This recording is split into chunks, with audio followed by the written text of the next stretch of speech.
아주 유명한 구절이죠. 신앙생활을 이렇게 할 때 보면은 처음 믿게 됐고 또 처음 이게 큰 은혜를 받고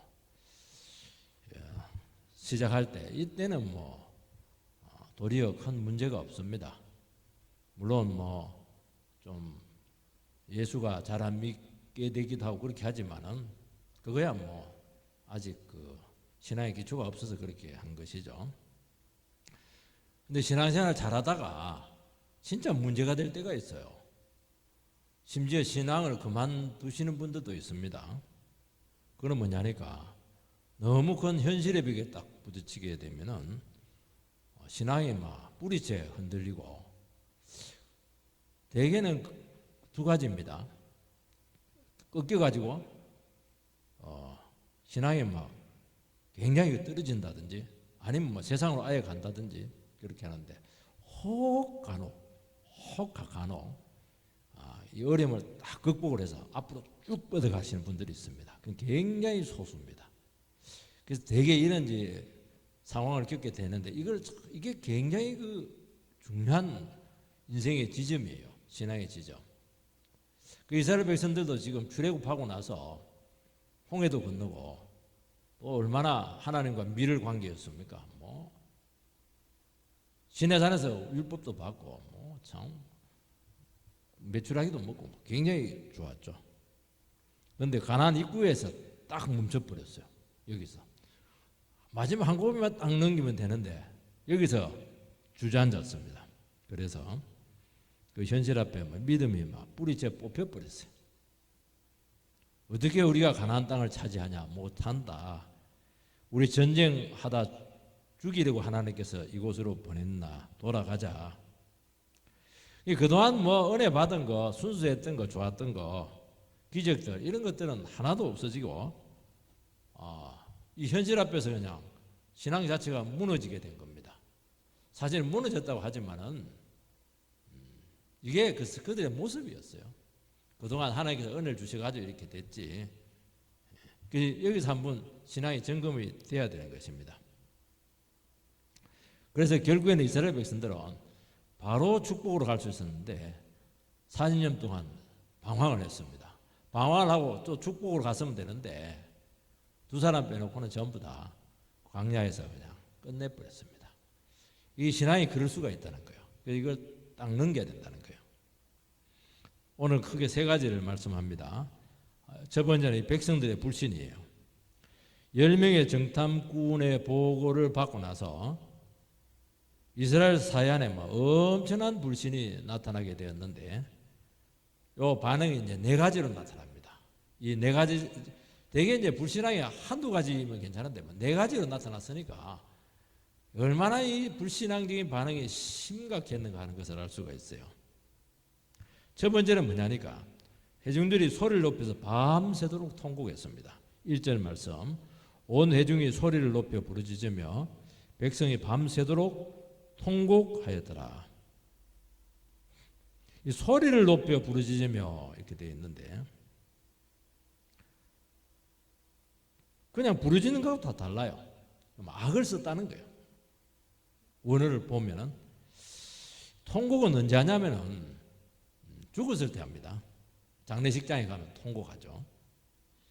이스라엘 백성들은 지금 하나님이 돌아가셨습니다. 물론 뭐 힘들고 어려우면 정말 눈물 흘리고 슬픔을 가누지 못하지만은 그래도 통곡하면 안 되죠.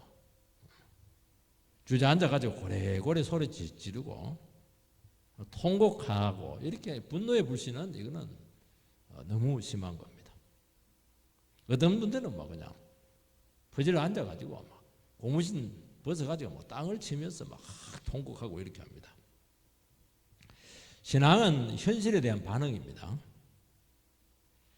그러니까 왜 이런 현실이 왔냐니까 현실을 두려움으로 해석을 한 거예요.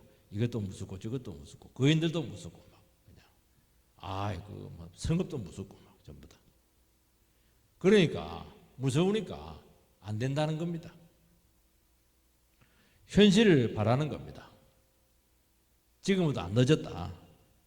그러면 또 자기 해석도 붙입니다. 우리 거기 가서 싸우면 반드시 망한다. 가보지도 않았으면서요. 그 순간 하나님께서 그동안 얼마나 많은 약속을 주었습니까? 그리고 하나님께서 그들과 얼마나 큰 동행을 했고 은혜를 주었습니까? 이 증거는 이제 그 순간 실종이 됩니다. 온데간데가 없어요. 사람들이 한번 이렇게 너무 주저앉아 보면 저분이 옛날에 저런 분이 아니었는데 어떻게 저렇게까지 신앙이 망가질 수가 있을까? 왜 그러냐니까 현실이 하나님의 약속보다 훨씬 더 크게 다가왔기 때문이죠. 그러면 이제 믿음으로 서지 못하고 파산을 합니다. 하나님께서 가나안을 주시겠다고 약속을 했어요. 그들은 그것을 믿고 열심히 왔습니다. 그리고 뭐 얼마나 땅을 공짜로 준다는데 좋은 땅을, 최고로 좋은 땅을 얼마나 좋아하겠어요. 근데 실상을 살펴보니까 빈 땅이 아니었습니다. 거기는 막 최고로 강한 족속들이 살고 있었어요. 전쟁을 해야 됩니다. 목숨을 잃을지도 모를 정도로 아주 심각한 대가를 지불해야 돼요. 여기에서 이스라엘 백성들은 무너졌습니다. 여러분, 하나님이 약속을 주실 때에는 가만히 있다고 해서 약속이 저절로 되는 경우는 하나도 없습니다. 하나님이 우리에게 약속을 계속 말씀을 주실 때는 그 말씀을 붙잡고 믿음으로 나가서 그 약속을 내 것으로 만들어야 됩니다. 사람들 그것을 몰라요. 설교만 자꾸 들으면은 믿음으로 선다고 생각하는데 그건 굉장히 중요해요. 그렇지만 그것 말고 안 되고 그 말씀을 내 것으로 만들어야 됩니다. 그럼 이들은 싸우기 싫어했고 말씀 때문에 대가를 지불하거나 책임을 지는 것에 대해서 전혀 관심이 없었습니다. 여러분, 신앙생활이 우리는 저절로 될 것이다 그렇게 스스로 생각을 하는데 곤란하죠. 여러분, 수고하지 않고 눈물로 기도하지 않고 공짜로 가지려고 하는데 하나님 백성들은 구원은 하나님께서 은혜를 공짜로 주었지만 아닙니다. 가나안의 축복은 공짜로 되는 거 하나도 없어요. 그렇게 해가지고는 아무것도 되질 않아요. 애쓰고 수고하고 마음을 쓰고 믿음을 쓰고 대가를 지불할 때 정말 참 믿음으로 사시는 분들 보면요 정말 참 존경스러운 분들이 너무 많아요. 그분들 간증을 듣고 이렇게 하다 보면은 나는 저 팔찌도 가지 못한다. 저 건강을 다쳐가면서 정말 인생에 그냥 패대기 쳐가면서 그렇게 할 때 하나님께서 극적으로 도우셔서 정말 상상하지 못한 결과를 이루어내고 삶 자체가 완전히 바뀌는 것을 알 수가 있어요. 세상은 이런 게 없어요. 세상은 그냥 신념으로 아니면 요행, 신념 아니면 요행입니다. 근데 거의 이루어지지 않고 신념이 세면 셀수록 그 야망이 될 거 많기 때문에 굉장히 좌절을 많이 겪습니다. 제가 보니까 통계에 보니까 인생을 열심히 살다가 한번 끊기신 분들이 계세요. 부도를 맞는다든지 병을 맞았다든지 이렇게 해가지고 거기서 재기하는 사람은 10%가 안 된다고 그래요. 나머지는 완전히 끊긴다는 거예요. 그게 끊겨서 재기하신 분들은 대단한 건데 이 사람들은 세상적으로 봐도 이 크리스찬들이 약속을 붙들고 가면은 이루어집니다. 물론 내가 생각하는 만큼 그렇게 안 될지 모르겠지만 약속이 있어요. 하나님의 약속의 말씀을 붙잡고 가면 반드시 이루어진다는 겁니다. 믿음은 보이지 않는 것의 실상이잖아요. 그런데 문제는 뭐냐니까 믿음의 수고를 멈추면은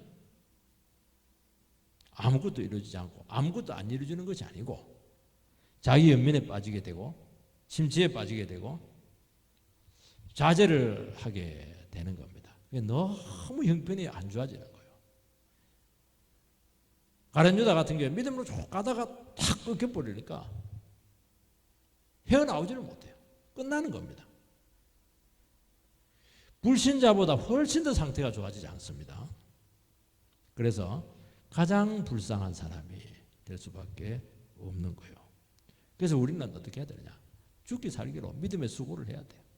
죽기 살기로 그냥 하나님 앞에서 그냥 어려면 어려울수록 막 다 매달려야 될 수밖에 없어요. 그거밖에 길이 없어요. 히브리서에 보니까 의인은 오직 믿음으로 살리라. 그렇게 말씀하고 나서는 너희들이 믿음으로 물러서면 내가 기뻐하지 않냐리라 그 얘기하는 겁니다. 물러서면 안 된다는 거예요. 후퇴하면 안 되는 겁니다.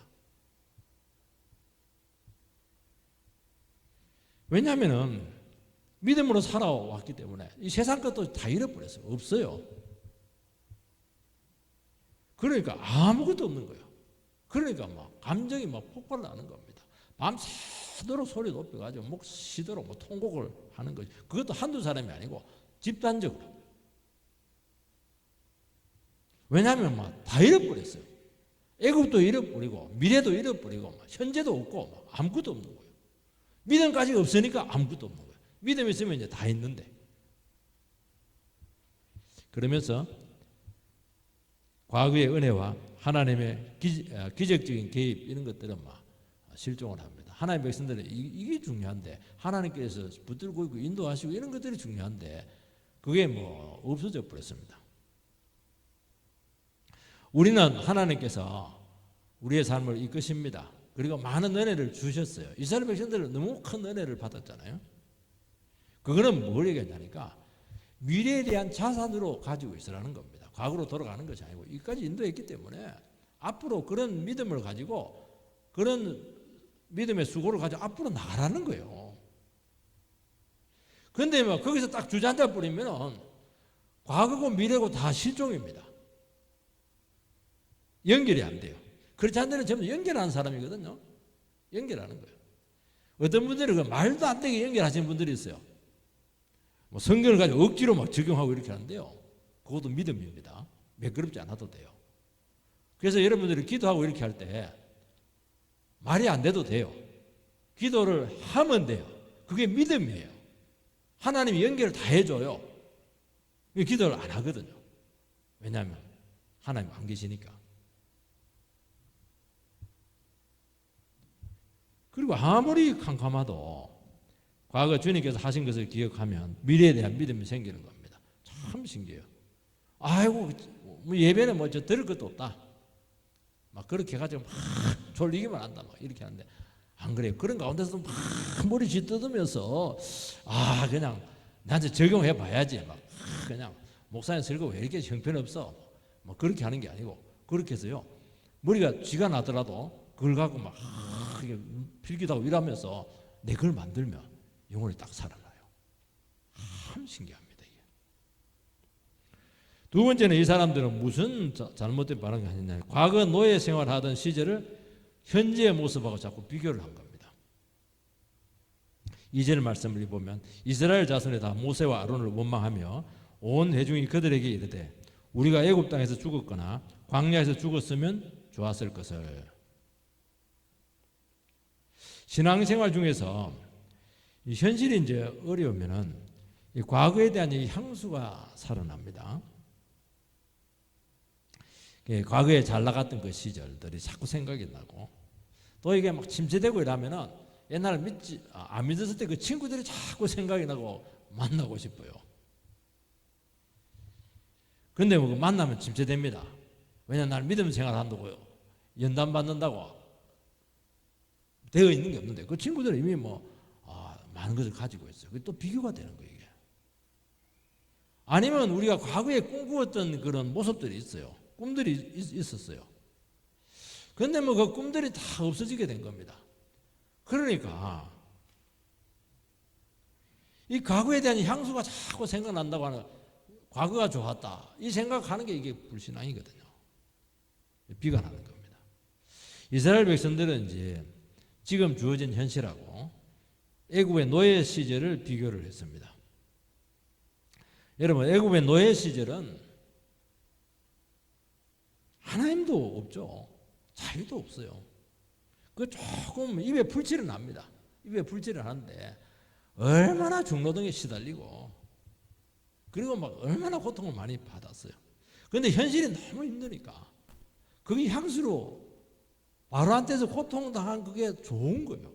왜냐하면 적어도 먹고 살 수는 있거든. 입에 풀칠은 할 수 있거든요. 여러분 지금 현실이 좀 어렵지만은 냉정하게 따져서 그래도 하나님이 아무리 어려워도 주님과 동행했기 때문에 하나님 함께 하고 있거든요. 또 우리가 연단으로 지금 변화되고 있거든요. 그래도 자유가 있는 거예요. 그리고 우리가 말씀이 들려지고 있는 겁니다. 이런 것들은 하나도 안 보이는 거예요. 입에 풀칠했다. 적어도 최소의 안전은 확보했다. 그 생각에 완전히 젖어버리게 되는 겁니다. 내가 예수 안 믿었으면 적어도 내가 이 정도는 살고 있다. 여기에 막 마음이 다 뺏기는 겁니다. 쫄딱 망했다는 거예요, 지금. 여러분, 현실적인 어려움들이 이 귀한 것을 다 앗아가는 것이 못 봐요. 그러니까 자꾸 마음이 자꾸 위축이 될 수밖에 없어요. 여기까지 절대로 가서는 안 되는 겁니다. 그걸 하면 안 돼요. 여러분, 현실과 우리가 미래가 부딪히면은 누가 이깁니까? 현실론이 이깁니다. 그래서 여러분들이 믿지 않는 식구들 얘기할 때, 야, 너 예수 믿는다더니 너 한번 너 현실을 한번 보자. 집이 있나, 결혼을 했나, 직장이 있나, 반듯한 게 뭐가 있나, 자식 새끼를 제대로 키웠냐? 너 하나도 없잖아. 그러면 꼼짝을 못해. 이게 현실이니까. 아, 저는 믿음의 소망이 있습니다. 저는 비전이 있습니다. 그거는 뭐 모르겠고, 그거는 자기도 말하면서 막 힘이 빠져버려요. 왜냐하니까 증거가 없으니까. 그거는 뭐 대봐야 되는 것이지. 그 예수 믿는 것도 말만 잘한다고 그렇게 얘기하는 거예요. 이게 현실이 이기는 거예요. 현실이 항상. 왜냐하면 미래라고 하는 것은 일어나지 않는 가망성의 근거를 두고 있기 때문에 본인들도 성도들도 불안해요. 하나님 안 해주면 어떡하지? 하는 거예요. 그리고 가나안에 가서 왜 죽을 필요가 뭐가 있겠냐? 그렇게 하는 겁니다. 확실하고 안전한 입에 풀칠은 할 수 있는 그 과거로 돌아가자. 여러분 우리 참 그래서 여러분들 어려우면요 자꾸 과거가 생각이 나요. 그런데 과거의 추억은 굉장히 선택적입니다. 100가지 중에 뭐 먹는 거 한두 가지 빼놓고 89가지는 전부 다 비참한 것이거든요. 그런데 그 두 가지만 딱 기억합니다. 너무 신기해요. 그게 과거는 추억으로 남는 거예요. 추억은 추억으로 있을 때 아름다운 것이지 추억 생각하고 자꾸 동창들 만나고 그래봐야 그거 실망합니다. 그거 선택적이에요. 여러분 추억이 현실화되면 안 되는 것입니다. 여러분 과거로 애굽으로 돌아 실제로 한번 갔다고 생각해 보시기 바랍니다. 정말로 애굽으로 갔어요. 물론 두드리게 맡겼지만은 100% 후회합니다. 그래서 믿음이라고 하는 것은 뭐냐? 과거로 회개하는 것이 아니고 과거를 기억을 해서 미래로 연결을 시켜서 오늘을 살아가게 하는데 그것이 약속의 말씀이에요. 그래서 말씀을 붙잡으라는 겁니다. 말씀을 붙잡으면 미래가 해석이 돼요. 과거가 해석이 정리가 돼요. 미래가 보여요. 그러니까 믿음을 연결하면 오늘 믿음으로 살아야 될 게 딱 나오는 거예요. 그러니까 말씀을 붙들라는 거예요. 말씀이 그렇게 중요하다는 거예요. 여러분 눈에 보이는 상황이 우리 현실이라고 생각을 하는데 안 그렇습니다. 여러분들 아니에요. 믿음이 현실입니다. 안 믿는 사람은 내하고 똑같은 30평 아파트를 가지고 있어요. 그 현실이에요. 아니에요. 우리는 믿음으로 그 아파트에 사는 거예요. 그 믿음이 현실이에요. 그 아파트를 사는데 어떤 믿음을 갖고 있냐 하는 그것이 현실이라니까요. 근데 우리는 어떻게 하냐니까 자꾸 눈에 보이는 그 힘든 처지가 자꾸 미래를 비관하게 만듭니다. 이 나이에는 이것밖에 안 일어났는데 딱 계산이 나오잖아요. 그러나 성경에서 말씀하고 있는 것은 뭐냐? 하나님이 나의 현재의 처지에 하나님이 동행하고 있고 함께하고 있다는 이것이 현실이라는 거예요. 이것이 실제예요. 그렇기 때문에 현재나 미래가 불안할 이유가 하나도 없습니다. 그러니까 하나님의 백성들은 그걸 꼭 놓치면 안 돼요. 하나님 놓치면 안 됩니다. 어려울 때 하나님을 딱 붙잡으면 이게 현실이에요. 그리 안 두려워요. 안 두려워요. 그전에는 막 모든 게 다 두렵거든요. 가난 가는 것도 두렵고 막 그냥 먹고 사는 것도 다 두려운데 하나님 함께 한다 그걸 딱 듣는 순간 안 두려워요. 신기해요. 이게 너무 신기해요. 불안할 이유가 하나도 없어져요. 그리고 믿음으로 미래를 보기 시작합니다. 그리고 가나안과 싸워 승리하고 후손들이 막 그 예배하는 그 비전이 막 생겨요. 비전이 막 살아나요. 믿음이 그렇게 위대해요. 아무리 현실이 어려워도요. 그 어려운 현실일수록 하나님의 말씀을 팍 붙잡으면 그 말씀이 살아서 움직이기 때문에 우리는 벌써 미래에 가 있어요. 미래에 가가지고 지금 막 골리앗을 무찔러 뿌리고 막 이스라엘 백성들이 막 후손들이 복을 받아가지고 땅 다 차지해가지고 막 거기서 막 그냥 거기서 복을 받고 막 예배 드리고 막 찬송하고 이게 뭐 그려지는 거예요. 그래서 여러분 요수아와 갈렙이 그랬잖아요. 갈렙이가 40년 후에 나는 한순간도 오늘 이 순간을 잊어버린 적이 없다고 요수아서 14장에 보면 나오잖아요. 그래서 딱 때가 왔을 때 제일 먼저 나가요. 80살이 넘은 그 노인이. 왜 그러냐? 자기는 마음속에 늘 이 비전을 품고 있었거든요. 그 미래를. 광야를 돌았지만은 이 사람은 믿음으로 돌았기 때문에 항상 그 미래를 약속해 주신 그 미래를 항상 그리고 있었는데 그대로 됐잖아요.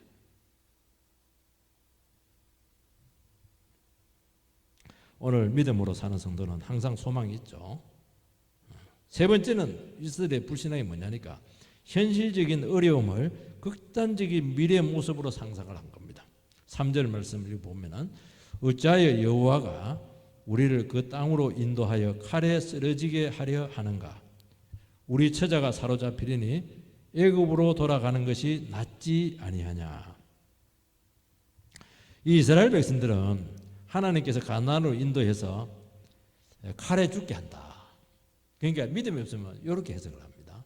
왜냐하면 그 현실이거든요. 왜냐하면 비교가 안 되니까. 가나안은 막 굉장히 센 사람들이니까.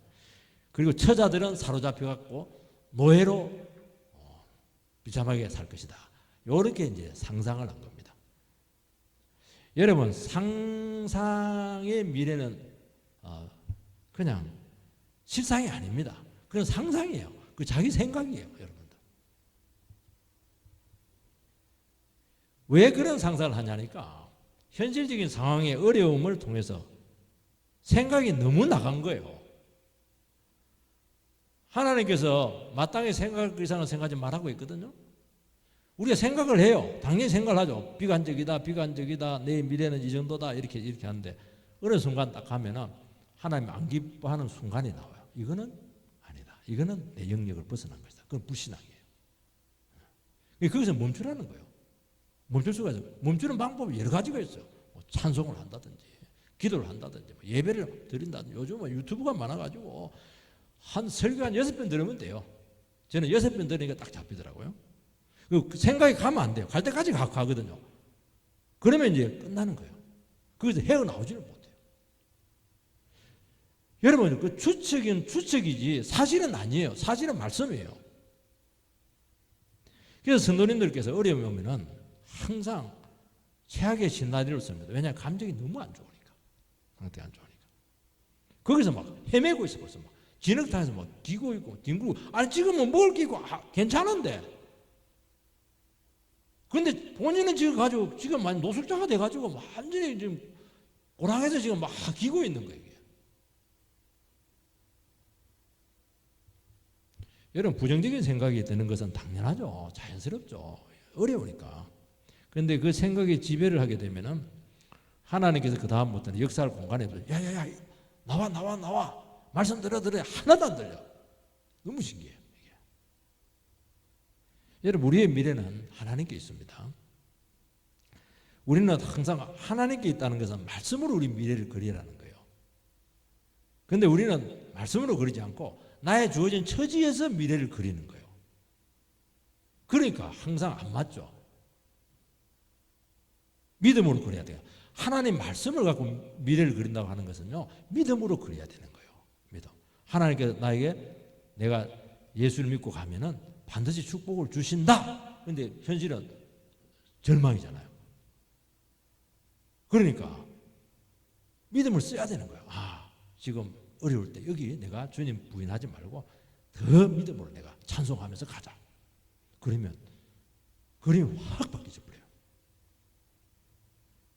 우리는 그림이 너무 안 좋아 지금. 왜냐하면 현실이 가져올 결과가 너무 우리를 불안하게 하기 때문에 그렇게 하는 것입니다. 세 번째는 이들은 어떤 불신앙적인 반응을 했냐니까 하나하나가 굉장히 안 좋은 반응들이에요. 이 안 좋은 반응들 네 가지를 했으니까 지금 이들의 상태가 얼마나 비폐한가 하는 것을 알 수가 있어요. 이들은 결국에는 하나님께 반역을 합니다. 4절 말씀을 보면 이에 서로 말하되 우리가 한 지휘관을 세우고 애굽으로 돌아가자. 모세와 아론은 필요 없다. 괜히 모세 아론 믿고 막 쏘갔다. 믿고 따라와서 쏘갔단 말이에요. 다시는 그런 막 그 말씀 비전 그런 거 얘기하지 말라는 거예요. 새 지휘관 인간적인 말 잘 듣는 자기 말 잘 듣는 그냥 목자 세워가지고 다시 애굽으로 돌아가자. 그게 반역하는 겁니다. 그러니까 이스라엘 백성들이 지금까지 가나안 입구까지 따라왔는데 어떤 마음으로 따라왔는가 하는 것을 알 수가 있어요. 그들은 어떻게 했냐니까 하나님을 따라가다가 형편이 여의치 않으면 언제라도 돌아갈 수 있다. 그냥 늘 뒤에 하나 끈을 달고 따라왔어요. 언제라도 상황이 안 좋으면 돌아간다. 예수 믿다가 언제라도 상황이 안 좋으면 세상으로 간다. 똑같은 말이잖아요. 근데 이들이 한 가지를 몰랐어요. 뭘 몰랐냐니까 하나님 따라 일단 나오면은 다시는 못 돌아간다는 거예요. 홍해가 딱 가로막고 있습니다. 나올 때는 하나님께 홍해를 갈랐지만은 돌아갈 때는 홍해는 절대로 안 갈라져요. 절대로 안 갈라져요. 예수 믿고 십자가 예수 믿고 하나님 자녀 될 때는 하나님께서 그렇게 믿음으로 우리를 자녀로 삼아줬지만은 다시 십자가를 끊고 세상으로 못 가요. 절대로 못 가요. 하나님 안 뺏깁니다. 그러니까 광야에서 죽었으면 죽었지 애굽으로는 못 가요. 그러니까 참 이들이 바보였던 거예요. 그게 무조건 가나안으로 가야 되는 거예요. 애굽으로는 못 가는 거예요. 그게 애굽으로 가려고 했는데 가나안 갈 믿음은 없고 그러니까 중간에서 계속 뺑뺑이를 돌 수밖에 없는 겁니다. 여러분 우리들은 온전히 하나님만 바라보고 따라가지 않습니다. 그래서 항상 믿음 생활을 하면서도 여차하면 튄다. 우리 식으로 말하면은 그런 여지를 늘 남겨둡니다. 그래서 교회 생활 하면서도 한쪽 다리는 전부 다 문 밖에, 교회 문 밖에다 하나 걸쳐놓고 있어요. 쑥 안 들어와. 겁이 나가지고. 잡힐까 싶었어요. 하나님의 방법으로 하다가 안 되면은 언제나 얼마든지 우리 세상 방법을 씁니다.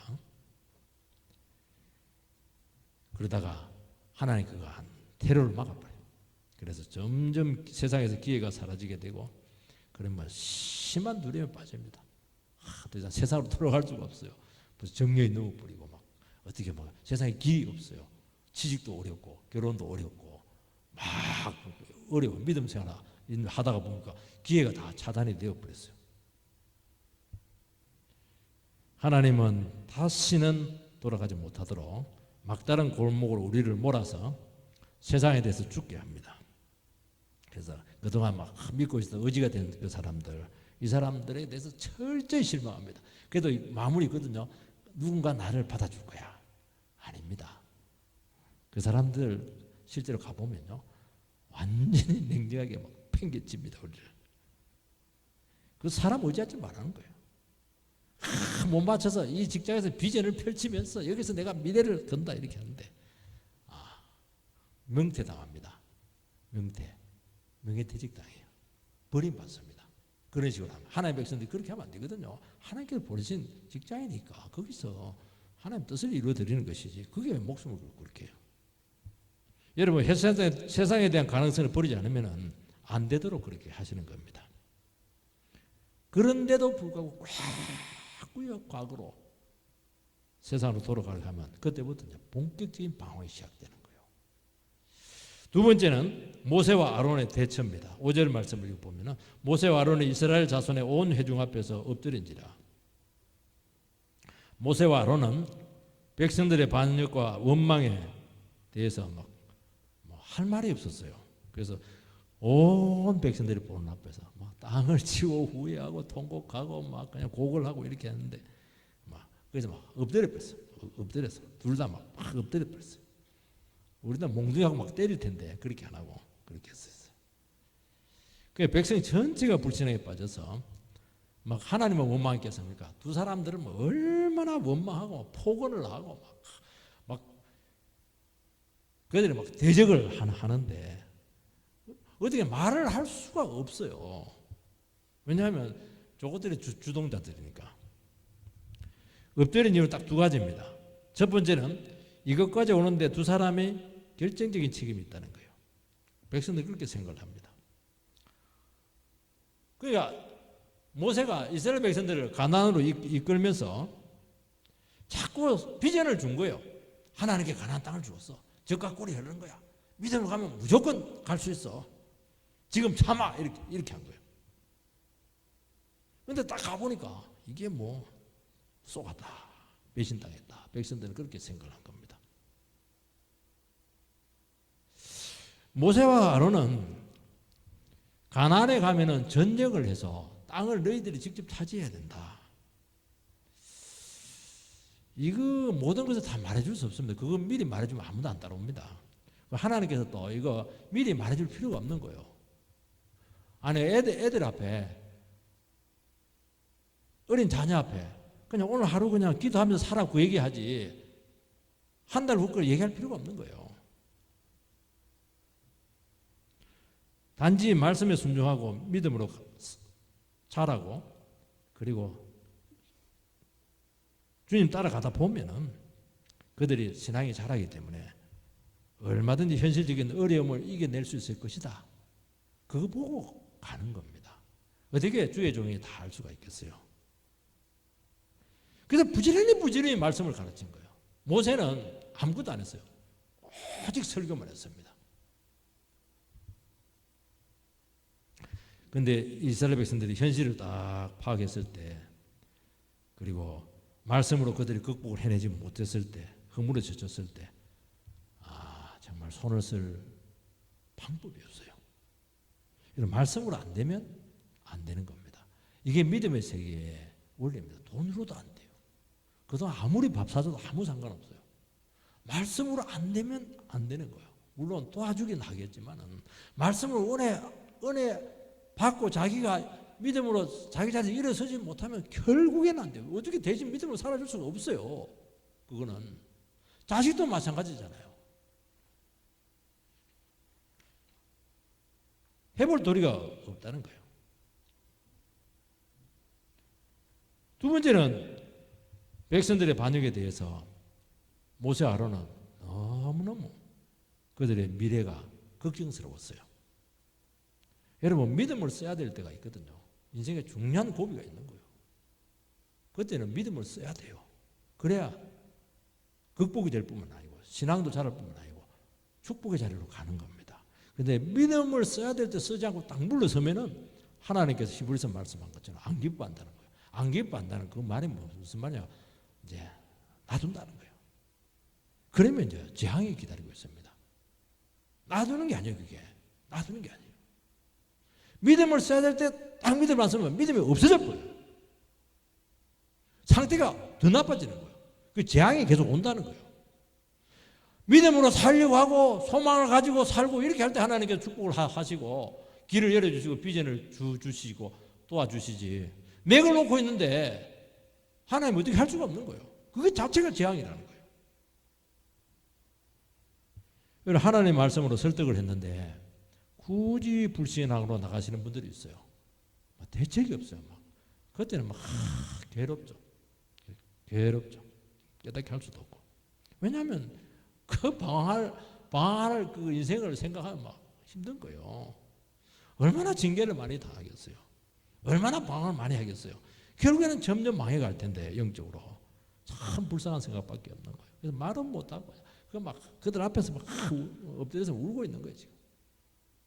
어떤 사람은 기도했다고 그러는데 저는 물론 속으로 기도했는지는 모르겠지만 너무 마음이 괴로운 거예요. 말도 못하고.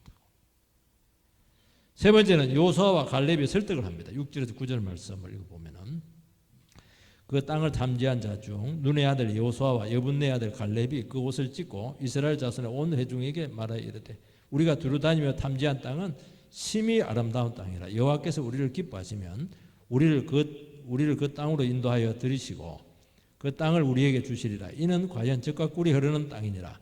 다만 오직 여호와를 거역하지는 말라. 또 그 땅 백성을 두려워하지 말라. 그들은 우리의 먹이라. 그들의 보호자는 그들에게서 떠나고 여호와는 우리와 함께 하시느니라. 그들을 두려워하지 말라 하나. 여호수아와 갈렙은 12명의 정탐관 중에서 유일하게 신앙적인 보고를 했는데 백성들이 이렇게 불신앙적인 반응을 할 줄은 몰랐습니다. 집단적인 히스테리적인 반응을 했거든요. 아니 믿음이 없어도 이렇게 믿음이 없는 줄은 꿈에도 생각을 못했던 것 같아요. 그래서 이제 그들을 설득을 합니다. 하나님이 주시려고 하는 땅은 정말 좋은 땅이야. 하나님께 그 땅을 약속했고 지금이라도 약속 붙들면 얼마든지 얻을 수 있다. 가나안 거 두려워하지 마라. 그 땅의 보호자는 떠났다는 거예요. 그들은 완전히 지금 하나님의 진노 가운데 있다는 거예요. 지금 심판감이라는 게 지금 하나님이 우리 편인데 우리와 함께 하고 있는데 하나님이 역사의 주인이고 세상의 주권자다는 겁니다. 하나님께서 전부 다 약속하고 주려고 하고 지금 딱 대기하고 있는데 왜 주지 않느냐는 거예요. 그러니까 얼마나 여호수아와 갈렙은 마음이 안타까웠겠습니까? 이런 간절함이죠. 이런 간절함이 있는 거예요.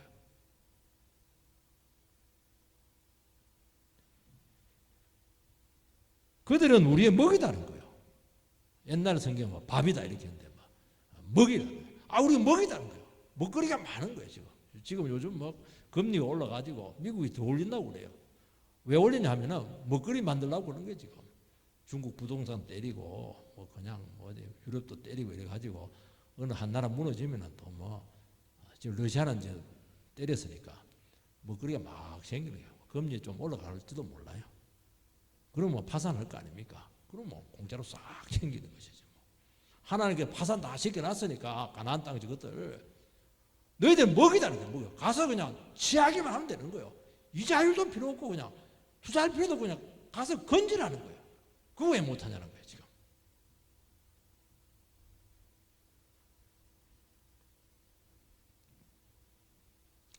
그 얘기하는 겁니다. 그런데 이스라엘은 이 가상의 두려움에 빠졌어요. 그래서 믿음의 시야를 놓쳤습니다.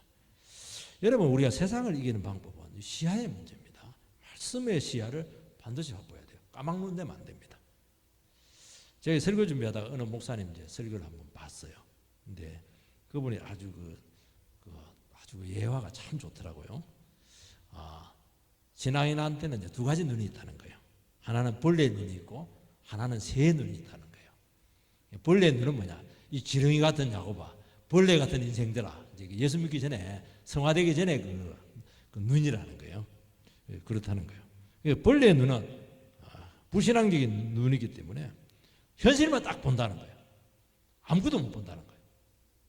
그리고 안주한다는 거예요. 그런데 이제 새의 눈이 있습니다. 독수리 날개치면 올라갈 것이다. 그 새의 눈이잖아요. 그 믿음의 눈이라는 거예요. 그러니까 뭐 새가 막 쫙 올라가면서 하나님 바라보면서 올라가면서 시야가 막 확보가 된다는 거예요. 현실 넘어 미래와 비전을 본다. 이제 그렇게 보는데, 가만히 듣고 보니까 아주 좋은 예화라서 여러분들에게 소개를 합니다. 예수 믿는 사람들은 시야를 확보를 해야 돼요. 어려울 때, 장정이라도 지치고, 막 그냥 힘든 청년들도 막 쓰러지고 이렇게 하는데, 여호와를 앙망하는 자는 독수리 날개치면 올라갈 것이냐, 막 비상을 하잖아요. 올라가 이렇게 하는데 찬송가도 있는데, 그러면 다 보인다는 거예요. 다 보인다는 거예요. 여러분, 새 시야를 확보하려면 올라가야 되는데 비행기 타는 게 아니고 하나님의 말씀을 우리 현실에 끌고 와서 그걸 끊임없이 적용하고 훈련하는 그런 역할을 해야 된다는 거예요. 하나님의 말씀이 내 현실을 조명하게 해야 된다는 겁니다. 그러면 현실이 하나님의 시야에서 딱 보이기 시작해요. 우리는 그러니까 벌레의 눈은 그 현실만 딱 보여요. 근데 새 시야를 확보를 하게 되면 하나님의 말씀을 갖고 현실을 딱 바라보니까 훨씬 하늘에서 보는 시야니까 뭐 현실 자체가 그렇게 크지도 않아요. 나는 죽을도 살도 안 돼. 죽을도 살 거인들은 아무것도 아니거든 그거요. 그래서 두려움과 불안은 사라지고 아무것도 없는데 다 가진 자가 된다. 그렇게 한다는 겁니다. 그래서 믿음의 시야에서 미래를 보라는 겁니다. 여러분 현실이 모호하고 혼란스러우면 영혼이 약해집니다. 말씀으로 정리가 되면 시야가 확보되면서 여유가 생기고 삶의 방향이 생깁니다. 그리고 안주하지 않고 말씀과 함께 영광된 미래로 나아갈 수가 있어요. 가나안은 너희들이 무서운 곳이라 생각하는데 아니라는 거예요. 하나님이 주시려고 하는 비전의 땅이라는 거예요. 가장 좋은 것입니다. 하나님께서 주셨기 때문에 어느 누구도 빼앗지 못한다는 거예요. 가나안은 지금 죄악으로 이미 심판이 내려졌다는 겁니다. 미리 겁먹지 말라는 거예요. 그러니까 하나님 말씀의 시야를 바라보게 되니까 가나안의 실상이 다 파악이 된 겁니다. 너희들 내 밥이다. 그게 결론이잖아요. 밥이 되어버려야 돼요. 여러분 세상은 강하고 현실은 만만치 않습니다. 거인족이 있습니다. 이게 이제 문제죠. 우리 죽어야 됩니까? 여러분 아무리 우리가 부족해도 하나님의 시야는 길을 준비해 놓고 있다는 것을 믿으시기 바랍니다. 그때 해야 됩니다. 세상은 우리의 밥이다. 따라하시기 바랍니다. 시작. 세상은 우리의 먹이다. 얼마나 좋아요. 반드시 살아남죠. 살아남는 게 아니고 가장 아름답고 풍성한 것을 소유하게 될 줄 믿습니다. 이스라엘 백성들은 막 돌로 치려고요. 그거 갖고 믿음이 생겨야 되는데 도리어 막 화를 막 자극을 했다는 거예요. 이게 너무 신앙이 없는 거예요. 이게 여러분 결정적인 위기에 말씀 듣고 회개하는 영혼이 있고 반대로 더 화를 내고 하나님을 대적합니다. 그래서 저는 그걸 믿어요. 마가복음 12장인가 뭐라고 해야 돼? 겨자씨만한 믿음이 있으면 산에 들려 바다로 던지려 하면은 그대로 된다는 겁니다. 저 그 100% 믿습니다. 이런 어려운 가운데서 너무 마르튼 것 같은 정말 하나님을 바라볼 수 없는 그런 가운데서 그래도 하나님께서는 역사한다. 그거 믿고 기도하는 사람은 기적이 일어나요. 100% 기적이 일어납니다. 거기서 겨자씨만한 믿음이 없어져 버리면 거기서 끝이에요. 그렇게 중요한 겁니다. 그러니까 신앙이 없다 보니까 말씀 갖고 우리를 또 우롱한다고 그렇게 하고 고지가 없더니 안 듣는 거예요. 병든 거죠. 오늘 우리 시간 주님 앞에서 이 패역한 이 반응하지 말고 요사와 갈렙처럼 정말 믿음으로 반응하게 되기를 주의 이름으로 축복합니다.